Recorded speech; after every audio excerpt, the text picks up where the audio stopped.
The frequency of love heals. And love doesn't mean to just lay flat and let everybody walk over you. Love means acknowledging, receiving, not necessarily coming from a place of fear, but intimidation and harm. As you said, it's not healing. And when the person is not healing, if they are getting released, how are they going to be integrated back to society? How are they going to be ready? Most of the beautiful residents at San Quentin that I spoke with, one of the things that I'm very much excited to champion is what they called the soft skills. But to me, those are the heart.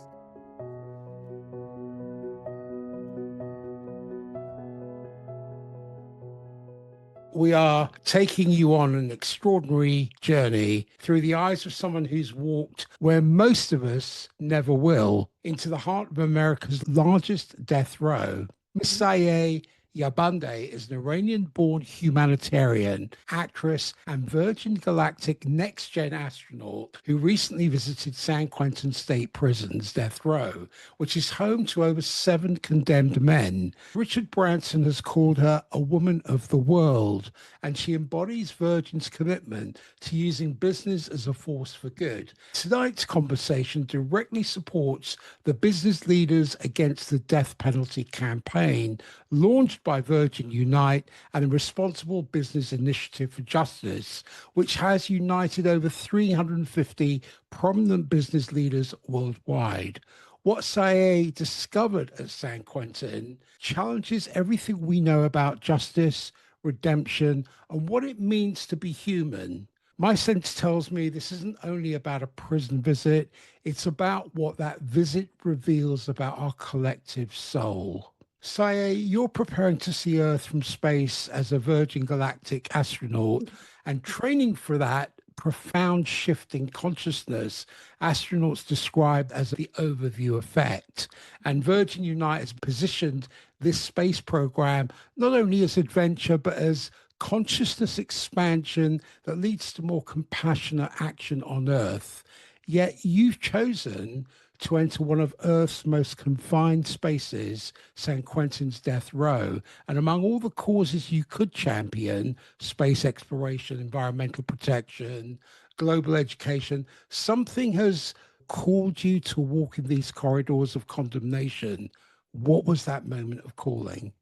So eloquently spoken. Thank you so much, beloved Peter. It is so wonderful to receive you on such an auspicious day. We have an equinox coming up, so it's very powerful. So it's no coincidence that you and I are speaking on such important matter today. There are many different aspects to my visit. One is that for me, as an energy transmitter, I find myself in places that the energy needs shift. I know that in my core, by entering the death row, that I would like to let you know is now empty. That building is completely empty at this moment, which is a huge milestone to celebrate.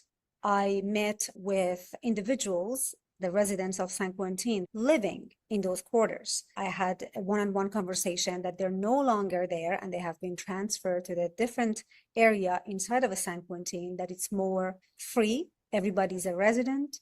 Even in the middle of the space, there's a big fountain with a big pool of water and trees that I really enjoyed seeing, because I believe nature is healing, water is purifying, and just to see those elements available, their energy is emanating the space in San Quentin, and the residents have the chance to look at it, to be around it. To me, that was another confirmation that we are heading towards a better direction in our justice system.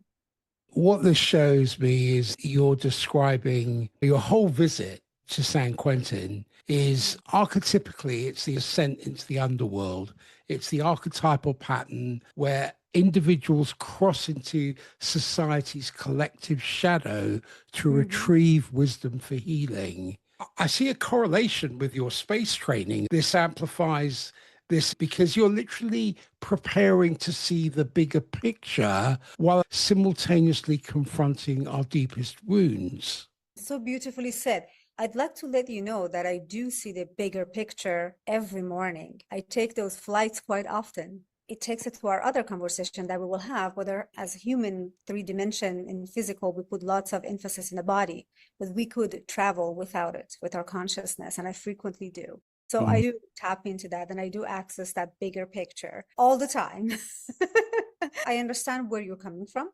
And yes, it is important to acknowledge that, to know that does exist simultaneously with the way we are going about our life, and see how we could potentially impact that. And that's why the Responsible Business Initiative, they're doing a wonderful job, and they are getting together the business leaders to sign up, to use their power, use their influence, use their voice, use their signature to be part of this initiative, as it's doing really well. Again, I'd like to bring attention to death row was completely empty, and they're going to renovate that building.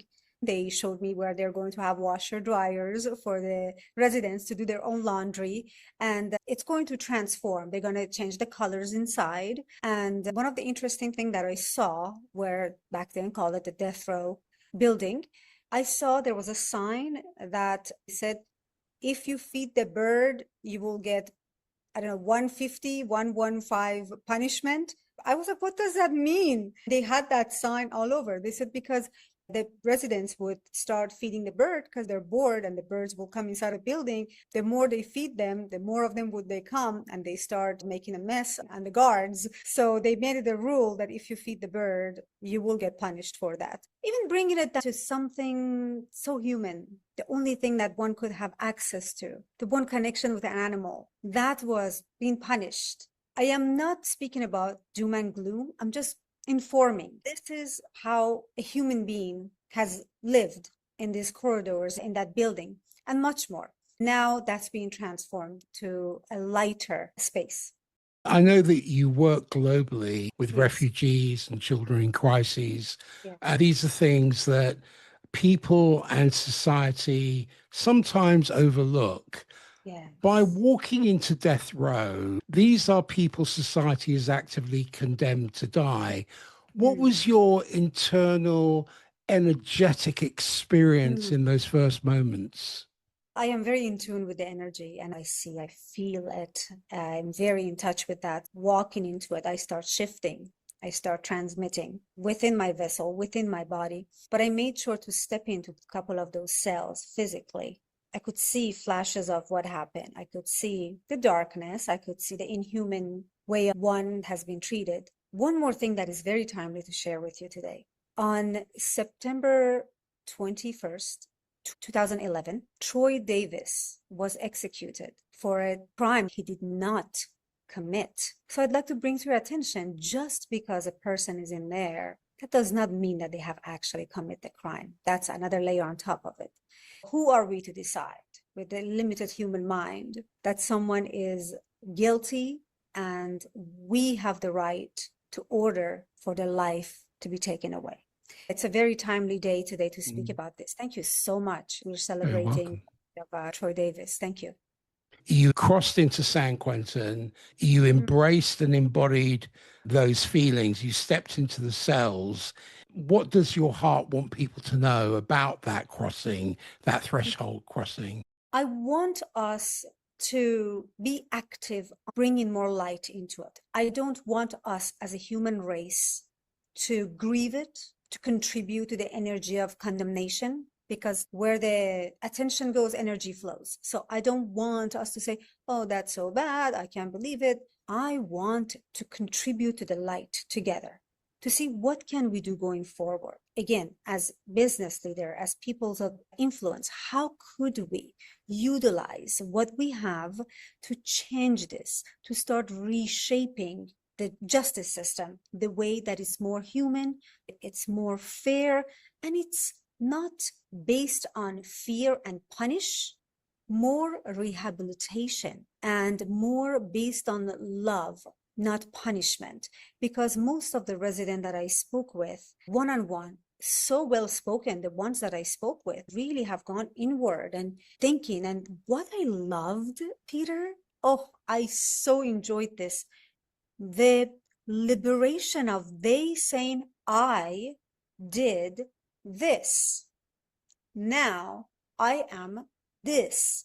What I love, them claiming responsibility for what they have done so comfortably and claiming responsibility for a change that they have made. It was so beautiful. It was the most authentic, open, vulnerable conversation that I could have, which in a real world, I mostly don't. Because the imposter syndrome, people wanting to appear a certain way, people want to appear that they don't do wrong, they only do good, and it's not authentic anymore. So being able to sit heart to heart with someone and say, yes, I did this. I am responsible for my victims. This and this happened. That to me was so beautiful to see that arc of change in that beautiful human being. And nothing is a coincidence. Before departing to San Francisco for this tour, Peter, I made friend with a man named Martin. He's from Norway, and him and his wife are now living in Costa Rica. So I was in Costa Rica and we were playing pickleball, my new favorite sport. And I told Martin, I said, Martin, I am going to San Quentin. And he's, oh, Sayé, if I was American and I was living in US, probably I would have ended up there. I was like, what do you mean? He said, oh, yes, they did the documentary on me when I was serving my sentence in Norway. So everything became full circle. I am not sure if you're aware, and Martin is one of the most beautiful friends that I have. There is a rehabilitation center in Norway that is like a farm, and it's so open, and everybody just coexist free, and they even get a chance to go work on the ferry and come back and attend to the horses. So I see Martin, who's my friend, and we don't talk about things like that. So this just came up right before my departure to San Quentin. What it has done for him, what a beautiful person he has become, partly because of the way he was rehabilitated in Norway. And I love to also bring attention that he was surrounded by animals and nature. He was in a farm. The importance of that versus being locked up in like unnatural cement, iron, being treated a certain way. It's not going anywhere. There's no evolution towards light when one is treated that way. Versus when I see Martin, how he has changed, how he has become such a beautiful person. So that happened right before I went to San Quentin, like a day before my flight. I'm like, nice to get to know you more, Martin. Then I watched this documentary, and yes, it was young Martin in this documentary about the rehabilitation center in Norway. And I know that the people who create the laws, and they're more in politics, which is not me, they have made a trip to Norway to see what is it that they are doing that is working so well, so they can implement it in the United States, because they are getting a better response in Norway than San Quentin was getting before. So years before, they made that trip to go meet and see, so they can see how they can implement more of it. And these are the baby steps that they have made in San Quentin, and this is where we are at the moment. And it's important to state that Norway abolished the death penalty, even though there was outcry from many factions. They actually found that with this new approach, crime has gone down. There are many psychological patterns that hijack our rational faculties, because the death penalty represents the ancient archetype of blood vengeance. Breaking this pattern requires reparenting at a societal level, learning to respond to harm with wisdom as distinct from reactive violence. And I see you as a global citizen, and with your foundation, ambassadorial, positions you as a voice for this collective reparenting. Absolutely. The frequency of love heals. And love doesn't mean to just lay flat and let everybody walk over you. Love means acknowledging, receiving, not necessarily coming from a place of fear, but intimidation and harm. As you said, it's not healing. And when the person is not healing, if they are getting released, how are they going to integrate back to society? How are they going to be ready? Most of the beautiful residents at San Quentin that I spoke with, one of the things that I'm very much excited to champion is what they called the soft skills. But to me, those are the heart. Those are the most important. They going to get released, come back to the society, and how are they going to connect? How are they going to be a positive member of society if they don't know how to make those connections? If they always been just taught a certain way, they don't know how to interact with women. That's one thing that I'm very much looking forward to, the healing aspect, the connection with inside, and what they call the soft skill, that they were very excited about such program. It's important that you're talking about them refurbishing it. It's also to do with impressions and how that impacts the psyche. The sensory assault of the impressions these people replay over and over again, because they're seeing the walls, they're seeing the hardness, they're seeing the concrete. And I'm not excusing crime, but I'm looking at how do we understand this better from a humanitarian point of view. The psychological function is that it's designed to strip away humanity from both the condemned and those who encounter them. So when we dehumanize spaces, we make it much easier to dehumanize the people within them. James Hillman, an archetypal psychologist, wrote about seeing through, looking beyond surface appearances to deeper psychological reality. When you looked into the eyes of those residents, what did you actually see? So much beauty, so much beauty, the value of life. This human has so much to offer. We are all here to learn. Maybe we had certain thoughts that we didn't act upon. He did act upon it. We didn't. What is the difference? I like to bring it up that there are many people, many beautiful humans that are also serving their purpose, that they have committed crime, but they don't get to face such a consequence because they are in a position of power, or they are in a position that they have lots of financial help to not end up in San Quentin. So for me to look into their eyes and connect with them heart to heart, I just saw another beautiful human who has so much potential. And there is case by case, we are all different.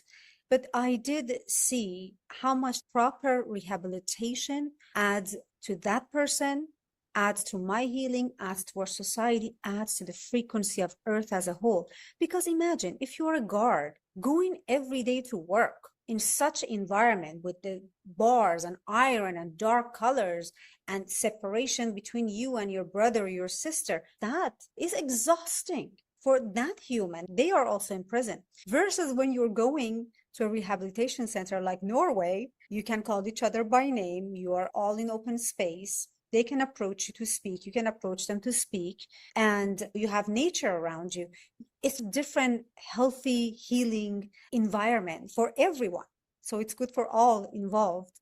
What keeps you going when people may tell you these men do not deserve compassion? How do you maintain hope in the face of such institutional resistance to change? I would have compassion for the person who is saying that because that's all they can see. That's where they are now in their journey. That's their vision. And for me, I continue what I see, what I believe, what I trust. That's as human, when we become more aware of our power energetically and how we are so much larger than eyes can see, and our abilities, then we can tune into the energy instead of listening to words. When I hear someone's words, it doesn't impact me as much as I read the energy. I see where they're coming from. And I don't try to change or convince. I just love, I hear, I see where this person stands, bring my attention to the light, where I want it to go, what I want to see. Versus if I put my attention here and try to condemn or correct or convince, it's too much resistant. This energy could be contributed somewhere that flows better. I get the sense what you're saying is we learn through resonance, not through story. Oh, yes, so good. You work globally with vulnerable children. And as you sat with these residents, did you sense the children they once were? What patterns did you notice in their stories, if any? So beautiful, Peter. Yes, yes. We're always that child. I always see the child. Your child, my child. It's coming through the eyes. There's so much similarity when you see the vulnerability, when you see the openness. It's also very strong when they own it, when they see it.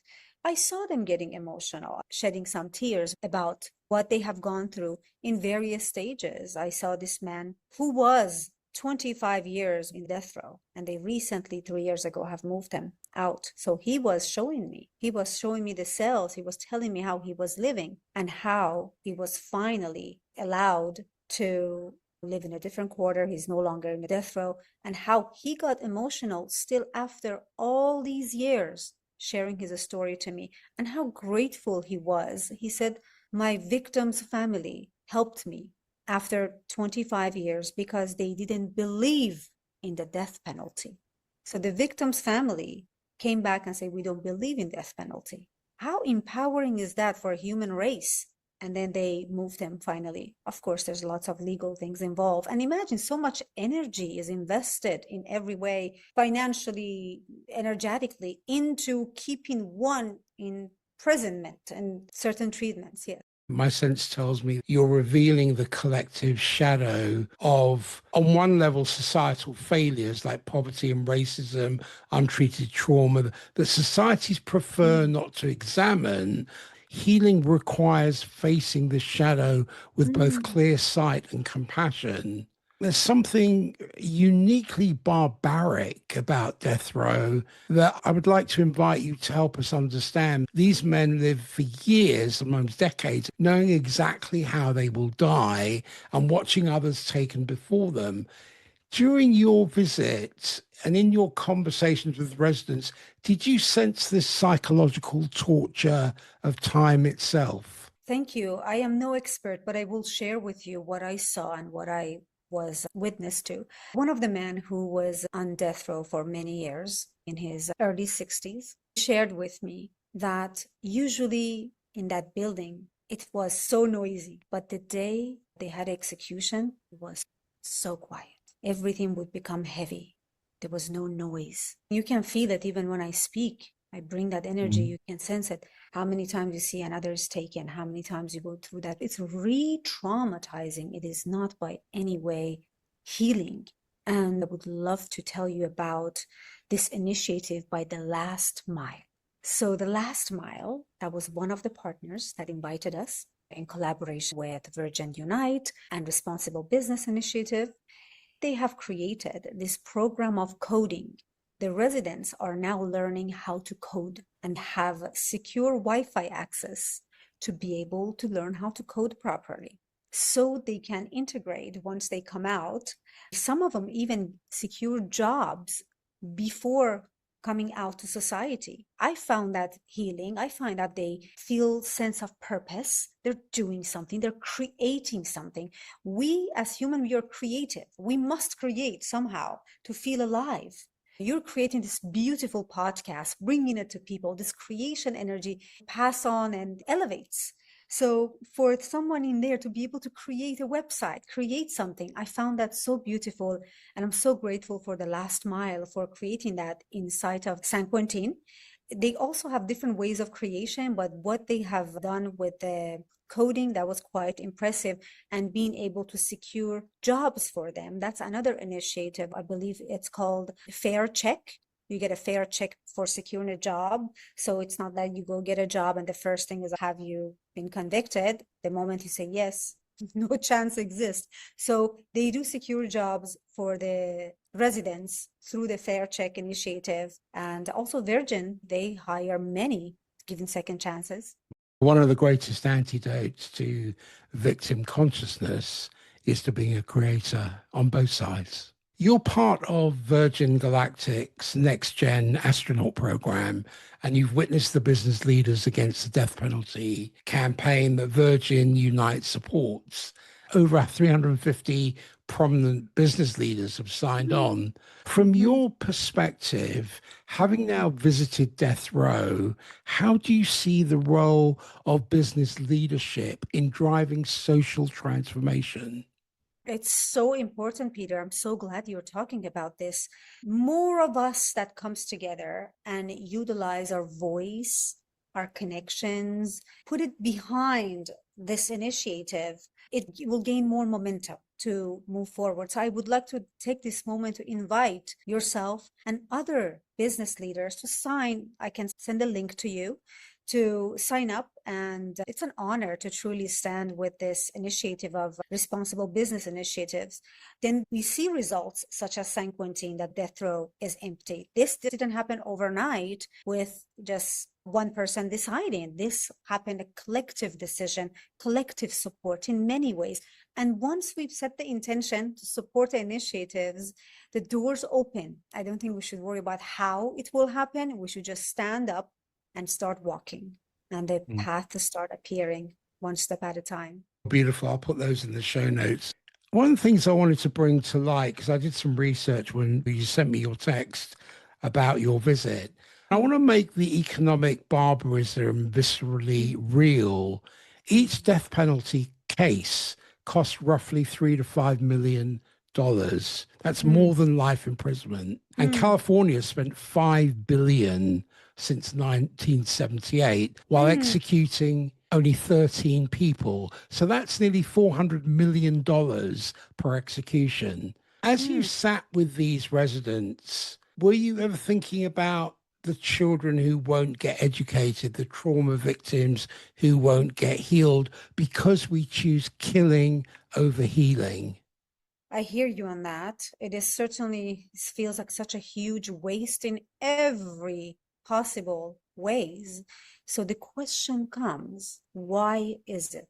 What's the intention behind not wanting to abolish the death penalty? And I don't have an answer for you. I don't know who is it, why is it, but it makes it more clear in our eyes that it's more essential than ever now to stand up, now that we see clearly, now that we see that this is not for humanity's benefit in any way. It's not saving anything. So why is it that it's not being completely, as you said, this barbaric system not has completely dissolved? I don't have an answer for that, but I do know now that it's clear, there's no excuse for us to continue allowing it to happen to more people. This society has a moral blindness. Our willingness to kill potentially innocent people is what's called possession by an archetype. The death penalty has become so sacred to some Americans that it demands human sacrifice, even innocent human sacrifice. So I would have to ask, what does this say about our collective psychological state? It says we need to change. We have to make a change, and change is difficult mostly, but that doesn't mean it's impossible. As a human race, we normally like to see others change, the society change, the circumstance, but this need to change. When I change, when I heal, when I go inward, that's when the change start happening. But till I look out and point my finger to what is it out there that need to change, I'm putting the responsibility of change to somebody else. So then nothing gets done. It's good to come inward and see what is it that I can change. Truly, get out of my comfort zone. Truly, not the easy stuff. Really go in deep, really deal with my own unhealed trauma, with things that I have not addressed. It's time. It's time to look at it. It's time to bring it up. It's time to feel it. Emotions need to be felt in order to get processed through. If we keep tucking them away and not looking at them, they're going to come out different way. They're going to come out here. They're going to come out over there. And there's so much you can make somebody else responsible for our behaviors and our choices. At some point, we have to see, what is the situation? What's the emotion that this particular situation bringing out in me, and really feel it? I'm not saying to sit there and wallow in it for a while, but for 30 seconds, for 1 minute, fully feel that emotion. Is it shame? Is it guilt? Feel that shame. Let it process through the body. Let it release so it doesn't manifest itself differently in our lives. I sense you're moving from comfort to capacity to being a catalyst. I think for the residents, it's moving them from victim consciousness and pathology to process. When Norway abolished the death penalty in 1979, critics predicted chaos and lawlessness. Instead, they created one of the world's most successful justice systems. And I looked this up with recidivism rates below 20% compared to America's 68%. Mm, And their maximum sentence is 21 years, even for mass murder, yet their murder rate is 1/10 of the US. And most remarkably, after the 2011 terrorist attack by Anders Breivik that killed 77 people, Norway's response was not revenge, but a recommitment to their values of rehabilitation and human dignity.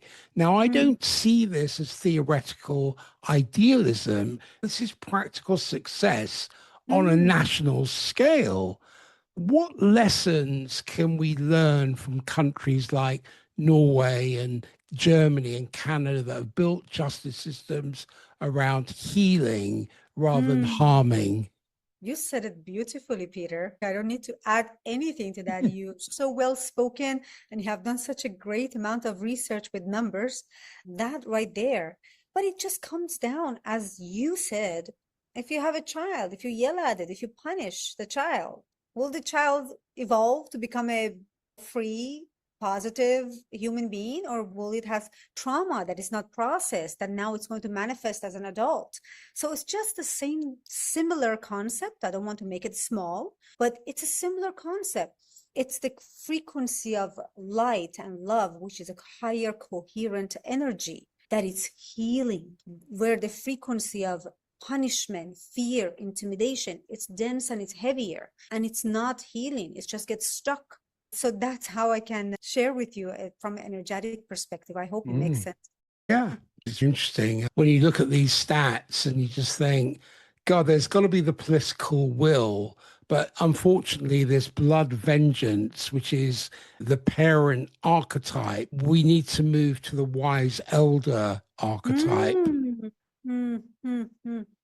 That's where we need to move towards. Something I think that isn't spoken about, and maybe you have some insight on this. I want to talk about the correctional officers and the wardens and medical personnel. Was Mm. there anything that struck you about these people whose daily job involves preparing others for death? Was there anything you observed about their state of Oh, being? I personally didn't meet anyone from the people who were preparing someone for death, and they did tell me that they didn't say it very clearly, but they asked, where does that take place? And they said, it's not inside of here. So that's all I knew. It would be somewhere else that they would take the human. But what I did notice is that when we created a circle to talk with the residents, some of the guards and some of the teachers and the warden was there himself as well. Different kind of energy, different than what you expect. And they joined and we sat in a circle and we talked and questioned the residents. They said, I love how I could freely approach the guard, how I can talk, ask questions, how it's not just I am being talked to at all time. I'm being looked down. I can lift my head and go ask a question, can have a conversation. That really showed because they had no apprehension of approaching me and asking me question with class, with dignity, with respect, just really forming a question and approaching me in a respectful manner and talking to me. So that showed me, no, this is really getting implemented here because I see the way they're interacting with me. And this is their first day with me. And then I saw how they are speaking with the guards and speaking with their teachers. As I mentioned, the last mile, they have this coding program inside of San Quentin. So they do have a coding teacher and instructor. He was lovely and he was part of our group. He said sometimes it's not all coding that he has to talk to the residents about. Sometimes I see them frustrated. So I sit with them and they tell me what is going on, what has happened, the things that they're going through with their families outside. So I saw that relationship and I thought that was so human and beautiful to have that available. Were there any dark moments during your visit? Did you ever feel like you broke down emotionally? I'm not asking for a composed humanitarian response, but if that happened, was there a raw human reaction within you? It always is. There's no other way. It's always leading with the heart. Mm. So that's where I am in my center. That's where I can listen fully. That's why I can truly be present to completely be my authentic self with anyone at any time. How did walking through San Quentin change you personally? Was there anything that happened after you left? Yes, so many.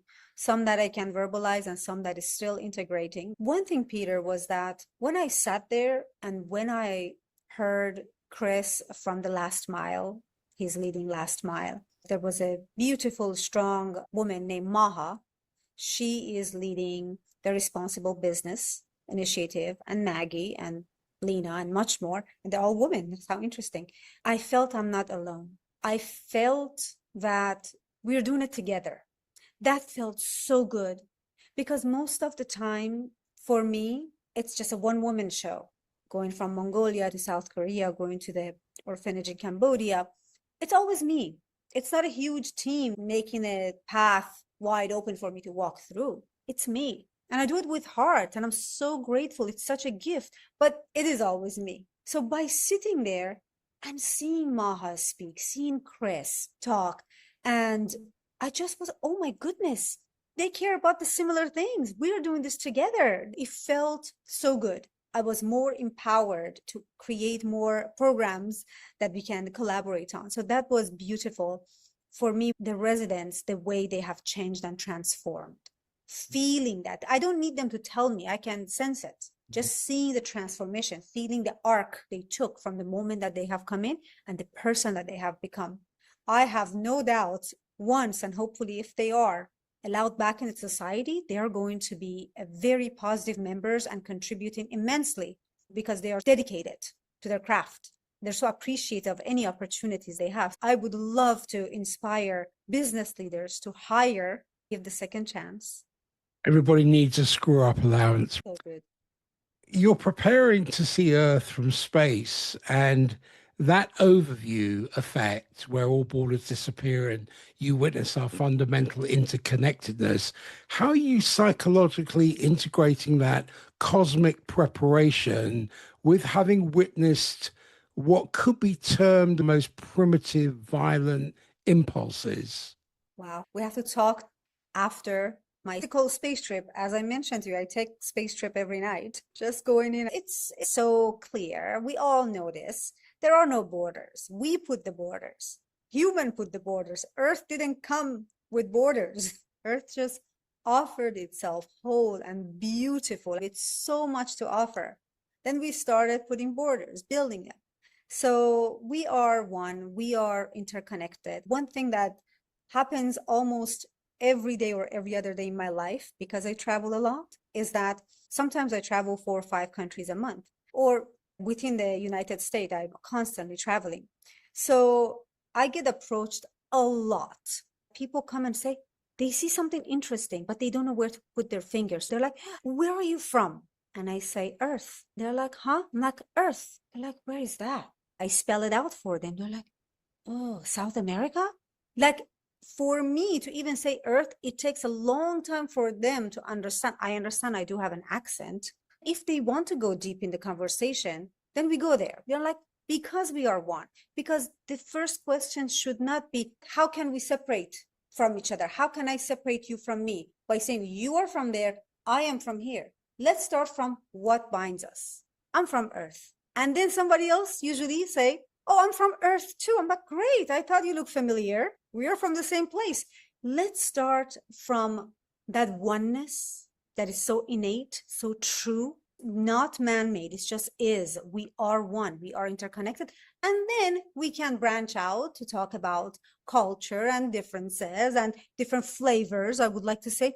But I would always like to start my conversation around the world by saying, I am from Earth. And it has been numerous times that they have brought their phone and put the map. They're like, show me. And then I zoom the Google and it shows the Earth. I'm like, this is where I'm from. It has been an interesting conversation that often repeats. One of the most powerful voices against the death penalty comes from an unexpected source, the families of murder victims. And organizations like Murder Victims Families for Human Rights argue that the death penalty actually prolongs their suffering, forcing them to relive traumas through decades of legal proceedings. And they speak of finding peace not through revenge, but through the possibility of meaning making and restorative justice.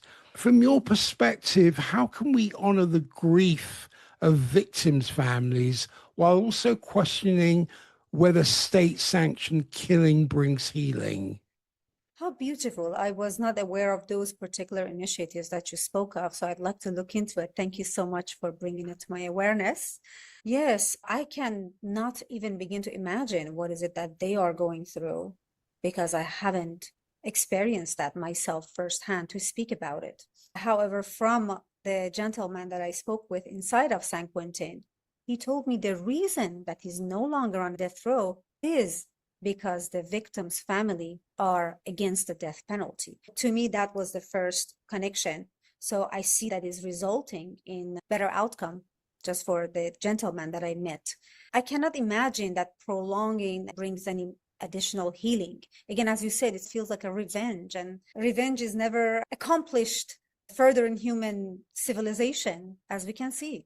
There are many victims' families who have found peace through forgiveness and life sentences than through executions. And this paradox illuminates what's called the transcendent function, which means it's the psychological ability to hold opposites in creative tension, because true healing often requires transcending the either or thinking of revenge versus forgiveness to find a both and solution. I've seen that victims' families who oppose the death penalty have activated what's called soul making. In other words, the transformation of suffering into wisdom, and their voices carry special authority because they've moved beyond the victim perpetrator duality. How beautiful. Right? Thank you for that share. I can only imagine the amount of growth they were open to receiving through this incident. Either side fully transformed that. That's very rewarding. Imagine a justice system based on healing rather than harming, on Mm, restoration rather than retribution, and on the radical premise that every human being, no matter how broken, retains the mm, possibility of mm, transformation. I'm not talking about some utopian dream. mm. I'm looking at the practical reality that in most developed nations and in progressive programs, the question isn't whether alternatives work. The question is, do we have the collective courage to choose Mm, healing mm. over revenge? And as someone who literally reaches for the stars, what vision do you hold for the criminal justice system's future? Mm. I do reach for the stars. The star is my favorite name. What would you say to viewers who still believe some people deserve to die for their crimes? That is their individual perspective. I prefer not to focus on that Okay. because we are all in our own unique journey. We are all serving a purpose for ourselves and for the collective. I see things from a vast, energetic, multi-dimensional space. It may not completely make sense, but what I know for sure is that the light has won in the multi-dimension. It takes a little bit longer for it to manifest in third dimension on Earth. So I feel these are the last purge that we are seeing everywhere, the last kind of a mass exodus that we are witnessing. Not to be sad or grieve it, just understand it is part of the process. Even the person who is opposing is helping the duality, because we're in duality, we're in third dimension, bringing the focus, energy, attention to where we want it to go. It is taking long. As human, we want it now. We want it to happen today. We want it already done. Fortunately or unfortunately, it is a very slow process. So it is what it is. Our job is to keep holding the light, keep shining the light, and do not lose hope, and keep moving forward, not get stagnant. and hopeless and depressed. So keep moving forward towards the light. It makes me think the light has won is less about a battle between forces, but it's more about the unveiling of what was always present but hidden. I'm not seeing light as simply photons or illumination. I'm seeing this as harmonic law by which memory becomes mass and awareness and reflects itself into matter. So when the mirror is fully engaged, light becomes law. I love that. And I love the choice of word that you used. Yes, it's not a matter of winning, it's not a battle. When the light comes, there is no darkness. It kind of illuminates the darkness. So it dissolves. It's not a battle, as you said. So beautiful wording. Thank you. You can see this across traditions because light symbolizes order, coherence, and awareness that arises out of chaos or forgetfulness. Ancient languages encode this. For example, a guru in Sanskrit means one who brings light out of darkness. Ru is light, gu is darkness. So light has won. When you mentioned that, what I heard was this signals a return from duality into unity, darkness being not evil, but the forgetting of coherence. Yes, so beautifully Right? said. And I love the word guru that you just dissected. I didn't know that. And it makes more sense now. Thank you for that. Person who brings light. To say light has won is to say illusion has been inverted, where perception collapses back into harmonic truth. Can our language point towards a collective shift from polarity and materialism towards higher awareness? Because light has won means humanity is remembering its role as observer, as receivers of universal language, as distinct from isolated egos. What I'm hearing is like the victory of light. And the victory of light, because light is one, so the victory of light, and this is not about domination, but again, it's about coherence. With your term, light has won, does this then mark the stabilization of fields like social, ecological, personal, into harmonic balance where unity overrides fragmentation? So Right? beautiful. Yes. Yes. Unity. Yes. Coherent energy, as you spoke of. Sometimes we spoke of this a higher frequency, but higher coherent frequency. That's the key as you keep talking about the coherent.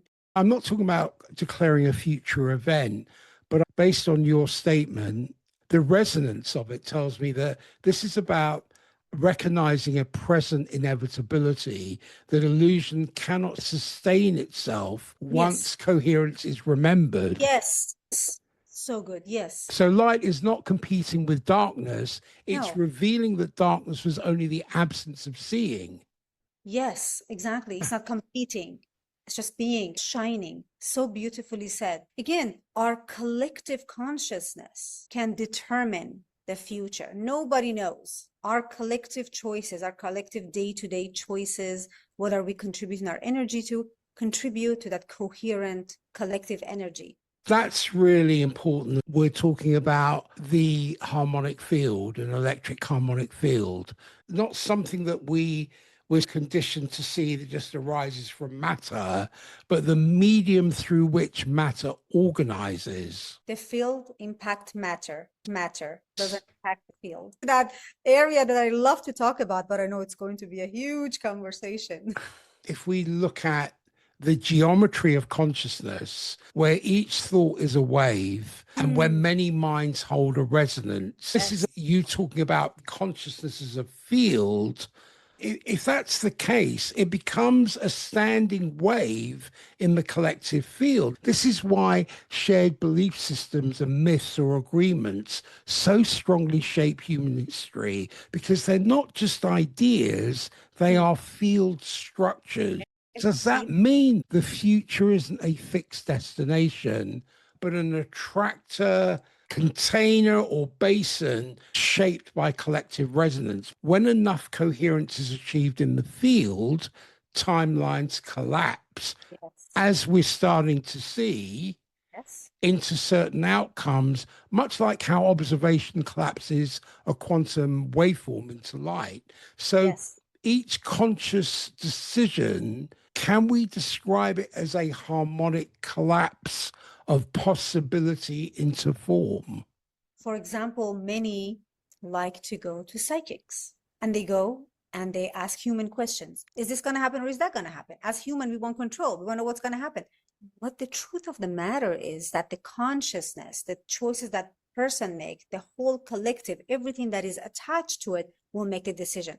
Maybe the psychic will see an image of the most probable possibility in that moment, but that could change next moment. No one knows. With our free will, with our consciousness, we are shaping the future, as you said it beautifully. I'm imagining billions of collapses synchronizing around similar values like compassion or fear or sustainability or domination. The geometry of the collective field shifts. And if that's the case, the direction of history does as well. The key here, and I'm aware that we might be going slightly off topic, but this is integral to what was happening at San Quentin, because we're looking at coherence as distinct from fragmentation. The key is coherence. Fragmented fields are Yes. division, fear, Yes. isolation, and Yes. they generate Yes. noises of concern that diffuses one's potential.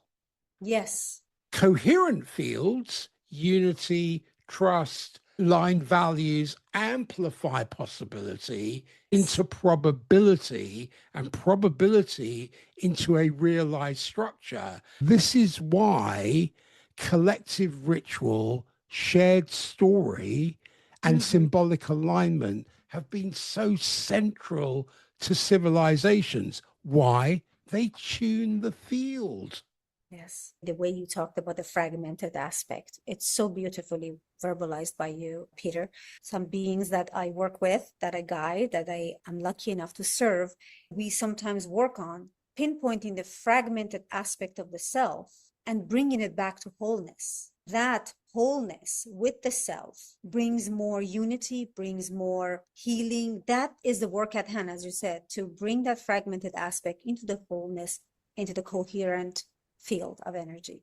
If I take this a step further, you talked about collective consciousness. So then that does not predict the future, it selects it, not as a rigid fate, but as a harmonic convergence of probability waves collapsing into what we then call reality. The deeper question that comes to my mind is, what harmonics are we feeding? Exactly. Fear and scarcity collapse Yes. into one future, joy and unity collapse into another. Both are latent. It's our field coherence that is the pivot.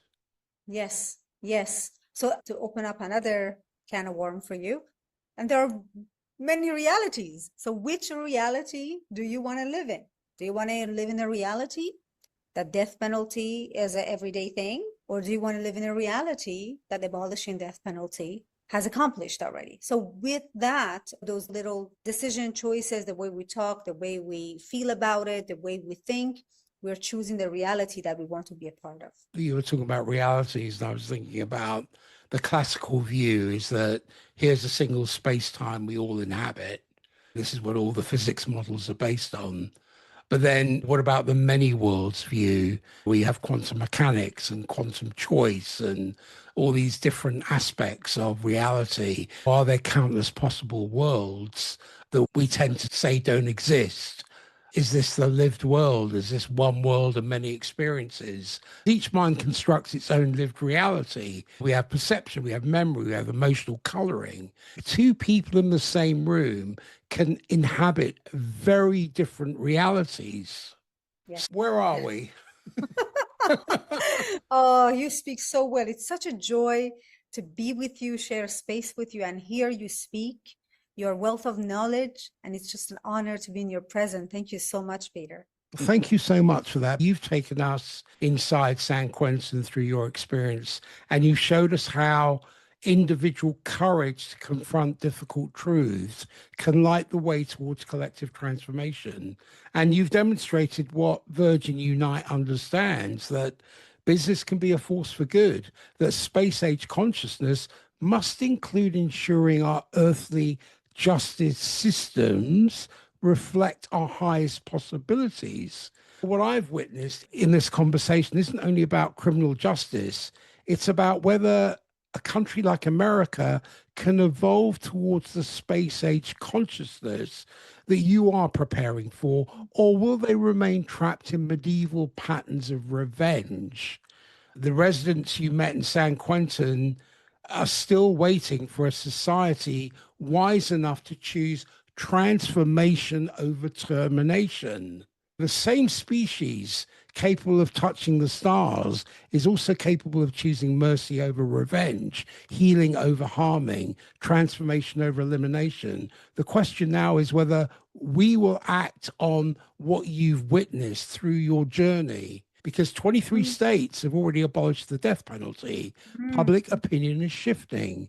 Change isn't only possible, it's inevitable. The only question is whether we will be among those who helped create it. I want to thank you so much for your insights and your wisdom. And there's so much more I want to talk to you about.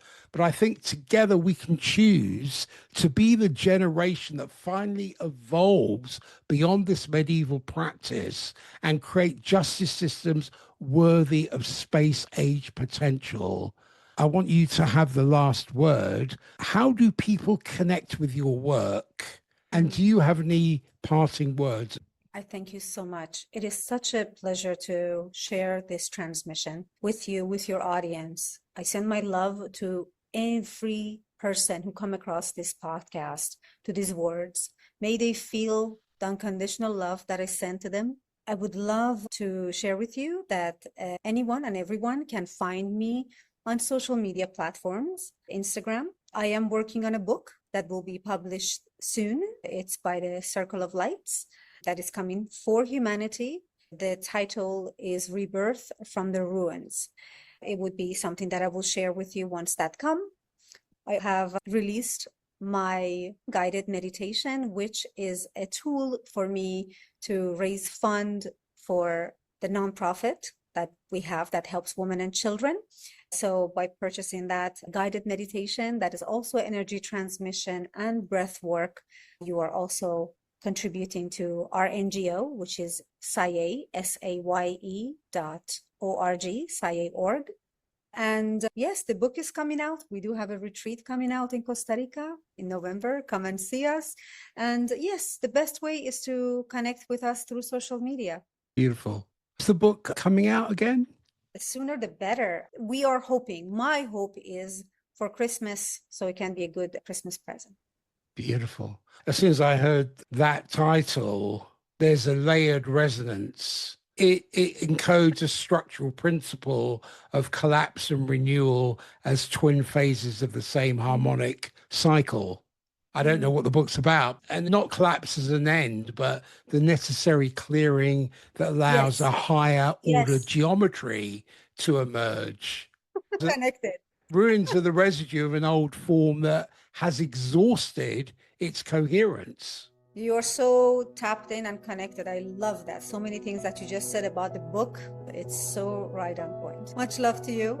I really enjoyed being with you. You're so eloquent. You really pay attention. It's so beautiful to be in your presence.